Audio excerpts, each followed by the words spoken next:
Our first wholly original franchise in 25 years. Starfield is a game that we have spent years thinking about and working on. Something we feel uniquely positioned to pull off and that we're incredibly excited about. Now, when you were on the show a couple of years ago, Elder Scrolls 6, you said that, I think something along the lines, someone reminded me on Twitter last night, that the technology wasn't there yet for the game you wanted to build when you said this thing was 2 years ago on the show. Yes. Is the technology there now? It's getting closer. Okay. What is your vision? I'm sure you don't want to say a lot about it, but I mean, what's the type of technology that you were looking to bring to life to be able to make? I don't want to spoil anything yet. I think the teasers that we put out they're kind of A, announcing the game, and B, ones of tone. Yep. You know, how does the game feel?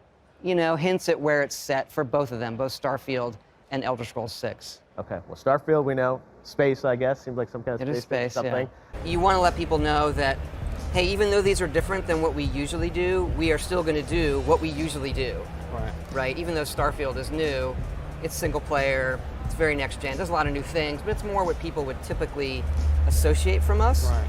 But we like to try new things while also really loving the more, I don't know how to phrase it, like classic style Bethesda Game Studios game. Right. There's some specific design challenges that we know we'll have to deal with because we're doing some new things. But there are sections of it you can play, and it's one of the reasons we're, hey, let's announce it, is it's looking awesome. So we're really confident, like, this is a game we're definitely doing.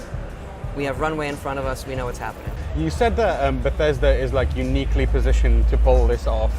What does that mean? Like a lot of people are probably thinking, oh, it's going to be a classic sci-fi style RPG in the same vein of Fallout, the Elder Scrolls. But it seems like you want to. Do you want to go beyond that and explore different genres or styles of gaming? Is it doing that, or is it very much what people expect now? It has what you expect and more. I would say that. I would say we have a team that's worked together for a very long time, done some very big games, done different kinds of systems. Right. Some of those we can rely on, and then we can push further. We have a lot of experience in the studio, so we can be very, very ambitious and try some new things, and there's a level of confidence that we'll be able to execute. Right.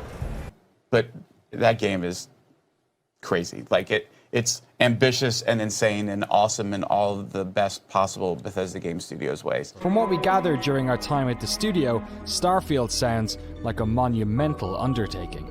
A game Todd has wanted to make for a long, long time. The biggest, most epic science fiction thing you could possibly imagine. And that's something we've talked about for a long time and kind of picked away at. And now we feel we're kind of, what's the right way to say it without spoiling anything? We are uniquely positioned to pull this game off. It's the end-all, be-all science fiction game that everyone's always wanted to play. Well, we could be the ones to pull this off. We have enough talent and experience and technology. We need to write a whole bunch of new technology that we're doing, but we think that we can pull it off. So when you say, you saying be-all, end-all science fiction game that we've all wanted to play, I mean, that raises certain, yeah, I guess that's up for interpretation. My end-all, be-all science fiction game I've wanted to play. How far in the future is it? What happened in all those years in between? What is the technology level? What do they eat? Where do they go? What do they know? How do they communicate? What are the races or places or people or creatures or this or that, and why?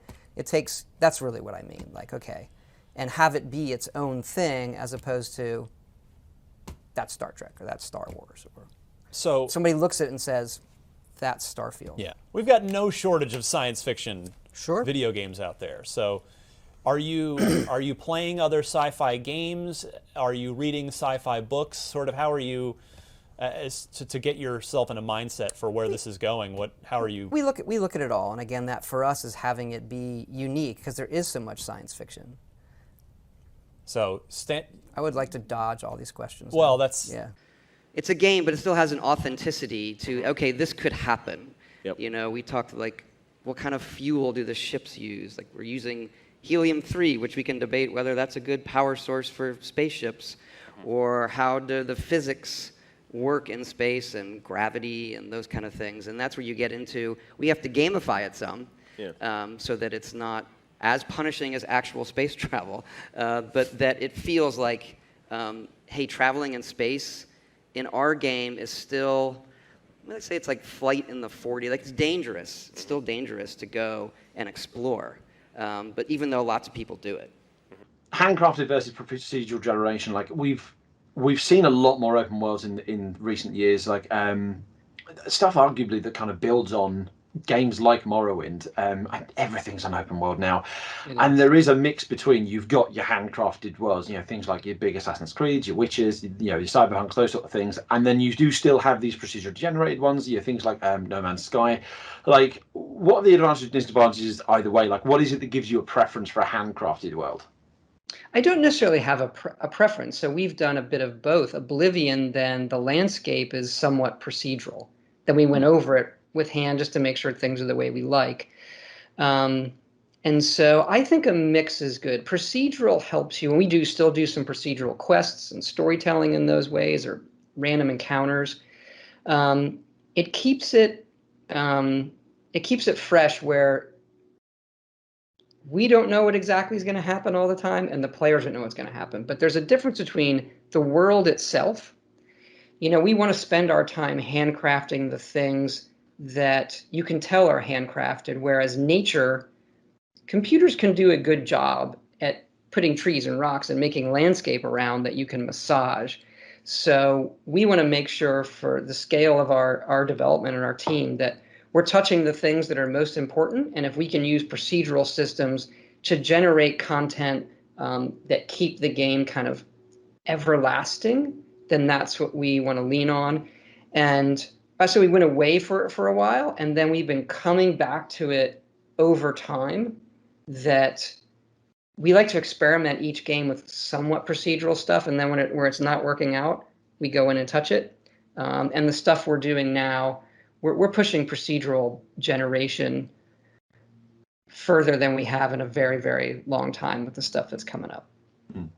The only thing that I can tell you, Gronk, is when we finally get around to it, we finally get around to talking about what it's up to, I think you will be impressed. I think you will be excited. I think you will say, I already am. That looks like it's worth the wait. But we'll see. It's going to be a while till we get there. You could release fake leaks, like Bomberman screenshots, something looking like that, or no. I will say that it's a really exciting project that we've been doing for a long time. And once we got on the new systems, the things we found we could do. And so it's a major engine rewrite on that game. And people who know me, I like to wait as long as possible to show stuff. So we're closer to showing it than we were in the beginning of this conversation. Expectation management is important as well, right? Like not saying too much is as important as not. That's the one that worries me, is that are we creating anxiety, or like people have so many questions that we'll be like, whereas before they'll be like, we don't know what you're making. It's a little bit easier to go, yeah, you don't. Now you say, hey, you're making Starfield and you're making Elder Scrolls 6. Tell us all about them. You're like, I am not going to. There'll be a time for that.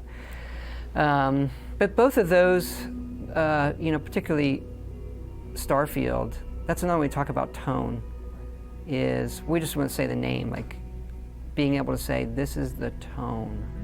Just to, this is what it feels a little bit like. Same with Elder Scrolls 6.